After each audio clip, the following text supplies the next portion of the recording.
We have finally seen it with Jujutsu Kaisen. This was the episode of Jujutsu Kaisen. This was the episode of the entire series, and in my opinion, this was the episode of the year, the best animated and best looking episode of the year. And it's very clear how high prioritized this episode was. At this point, we've seen it all with Jujutsu Kaisen. We've seen Chainsaw Kaisen with episode 5. We then proceed to go over with Gurren Kaisen with episode 7. Now we have Mob Kaisen, and my goodness, we're going to be talking about this episode of Jujutsu Kaisen, my overall thoughts about this episode, why it's so good looking, and some of the masterminds behind this episode, just like we usually do. Make sure to leave a like and subscribe, and let's get into it. Now, the mastermind behind this episode, his name is Miso. Miso is part of a group of animators known as the Hakugo Squad, who I'd consider to be the best team of animators in the industry. It's a group of tightly linked friends who are some of, if not the most ambitious animators and directors in the entire industry, and as a result has done some of the most creative, unconventional, ridiculous off-the-wall episodes we've seen in anime. And no matter who's directing it, it will always have that ambition. Be it Kazuto Rai's episode 13 or his Fate Camelot movie, Kai Ikarashi's episode 10 for Heavenly Delusion, Hakugo himself doing episode 5 of Mob Psycho season 2, and finally Miso obviously doing this episode and season 2 episode 11 of Mob Psycho. This episode was supposed to feel different, and damn well it did. Most of the episode was Kagenashi, or shadowless, and even through the lack of detail of Jujutsu Kaisen season 2's designs, the characters are drawn a lot more different than what you'd expect them to be drawn. And even some of the attacks, like for example, this is Nue under this episode specifically, feels more raw than anything else we've seen in Jujutsu Kaisen season 2, which is definitely a good thing, because once again, this episode is supposed to feel different. The action in this episode was absolutely freaking absurd. Miso is very well making it to being my favorite action director in the entire anime industry. The way he's capable of storyboarding action is something I just don't see from anybody else. Obviously, you have the really incredible shot compositions, a very interesting way things are laid out. Every single scene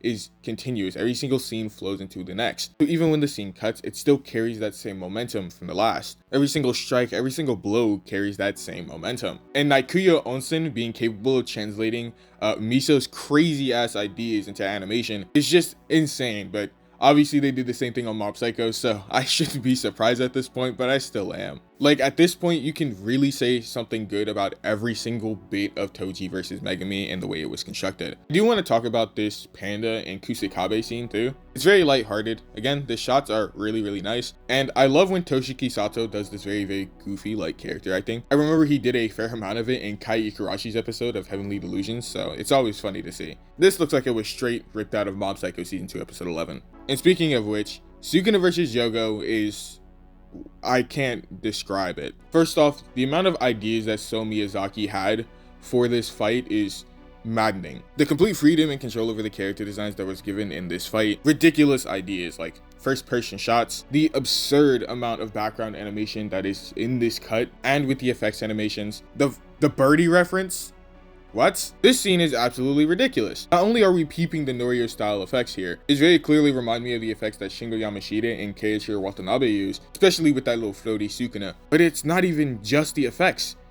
Look, the buildings are hand-drawn. This singular cut is competing for best cut of the whole show.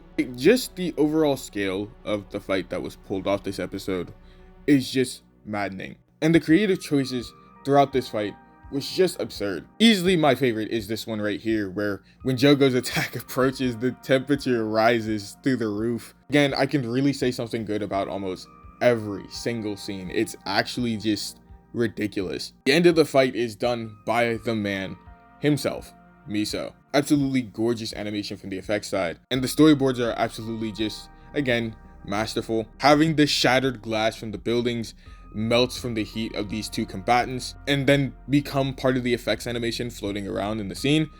Why?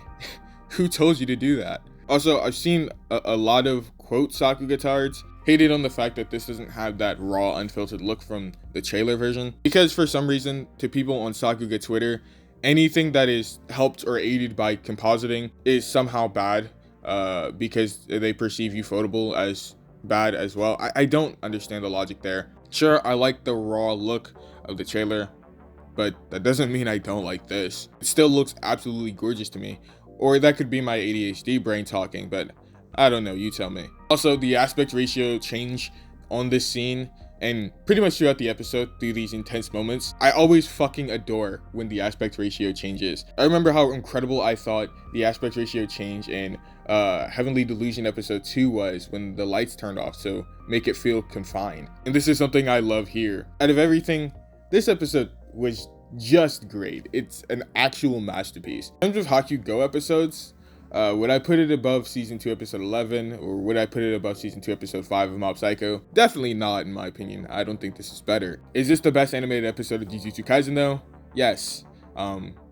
Pretty easily. With the only second coming as Kazuto Arai's episode. Like, every single scene, every single movement was planned out so meticulously well. The continuous scenes that really do flow into each other so nicely. It's just absurd. Incredible Noria style effects. I really can't get enough of this episode. Also, is this the best animated episode of the year? My opinion, yes on that as well. I think the only arguments that can be made for other episodes would be episode 10 by Kai Karashi of Heavenly Delusion. But this episode was just brilliant. The Kaganashi, the action boards, the aspect ratios, the effects, the action itself, the creativity, my goodness. You cannot give Miso enough praise for this episode. I really can't. Mob Kaisen is the best thing I've seen this year. With that being said, if you liked the video, please make sure you leave a like and subscribe. Ring that notification bell so you get caught up whenever I post. Have a fantastic day.